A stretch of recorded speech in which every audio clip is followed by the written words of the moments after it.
Welcome back, All-Star Team. We'll be continuing our practice with one-step multiplication mathematical equations that include negative integers. You will need your sharpened pencil with an eraser, your calculator, and your guided note sheet that you'll follow along with, and you'll fill in the spaces as prompted in the video. Now, if you don't have any of these things, please raise your hand and they will be given to you.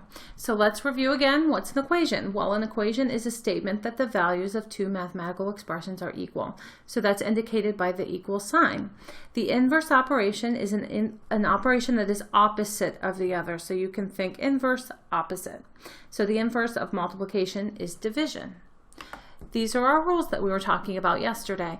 So when we are multiplying or dividing negative integers, the rules are the same, which is why I have the multiplication and the division sign there in the middle. So you have a negative multiplied or divided by a positive will equal a negative. A negative multiplied or divided by a negative is going to equal a positive. I know that seems strange, but use your rules and you'll get used to it, and then it won't seem strange anymore. And then, of course, a positive multiplied or divided by a positive is a positive. So let's go ahead and review a one-step multiplication equation. So we have negative 2x equals positive 46. So our first step is to find the inverse operation. We know that the coefficient of negative 2 is being multiplied by x. I made a little mark there, so I'm going to erase that or it'll drive me crazy. So, okay, so negative 2 multiplied by x. So we know that x is being multiplied by negative 2.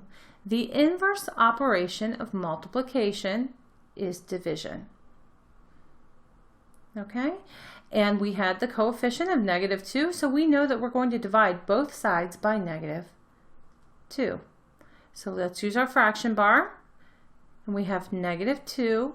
What we do on one side, we have to do on the other. So negative 2 here and negative 2 here. We're dividing both sides by negative 2. So go ahead and look in your calculator and see what positive 46 is divided by negative 2.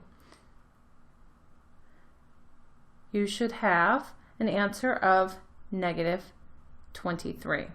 Okay? And if you need help finding the negative sign again on your calculator, please raise your hand and we will definitely assist you with that. Okay, so we know that we got the answer for the variable, but we have to check our answer. So we are going to go ahead and write down exactly as it was given to us. Negative 2x equals 46. And I'm going to replace the variable of x with the answer that I found for the variable, which is negative 23. So do that in your calculator. Does negative 2 multiplied by negative 23 equal 46? I believe it does, so we got that answer correct. So that's not too hard when you think about it. The steps are exactly the same as you were doing before, and it's not a big deal at all. So let's look at this. Positive 17 multiplied by x equals negative 255. So we have a coefficient of 17 that's being multiplied by the variable of x. So we know multiplied by 17. The inverse operation of multiplication is, of course, division. And you're going to divide by 17, right? So here's our fraction bars indicating that we're dividing, and we are going to divide both sides by 17. Okay, do that on your calculator real quick. And you should have the answer of negative 15, but we're not finished, and I'm actually going to do this over here because I keep running out of space. So 17x is equal to negative 255. Notice I copied exactly what was given to me before. Okay, and now we have to replace our variable of x with the answer that we got. I'm using a dot for multiplication because I don't want to use the x and confuse myself and think that it's actually a variable. So negative 15 equals negative 255.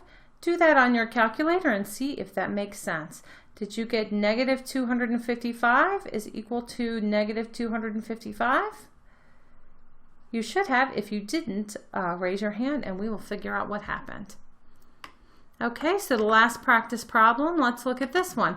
Negative 90a is equal to negative 180. Now remember, the variable can be any letter. It doesn't matter. So we're going to follow the same exact steps that we were using before in order to solve this. So we know that the variable of a is being multiplied by a negative 90. So I'm going to say multiplied by a negative 90. The inverse operation of multiplication is, of course, division divided by a negative 90. Okay, so I have my fraction bar here, and I'm going to divide both sides by a negative 90. Okay, so then I should get the variable here is equal to, now go ahead and do this on your calculator. You should have the answer of a positive 2 because you have a negative here and a negative here. Two negatives, if you look at your rules, two negatives is going to equal a positive if you're dividing that. So let's go ahead and check our answer. We have a negative 90a is equal to negative 180, right? Okay, and so I'm going to replace my variable of a with the number that I got for the variable of a, which is 2, and that should equal 180. Go ahead and do this on your calculator. Does negative 90 multiplied by 2, or negative 90 times 2, equal negative 180? And it should. But check that on your calculator. All of these things, make sure, even though you know eventually I'm going to give you the answer, I want to see you doing these on your calculator so that actually gives you the practice. Okay, and that is correct. If you didn't get that answer, raise your hand and I will come over and help you. Okay, so we are ready for some more practice. If you're having any issues with this, please raise your hand and we will go through these problems together. Thank you very much.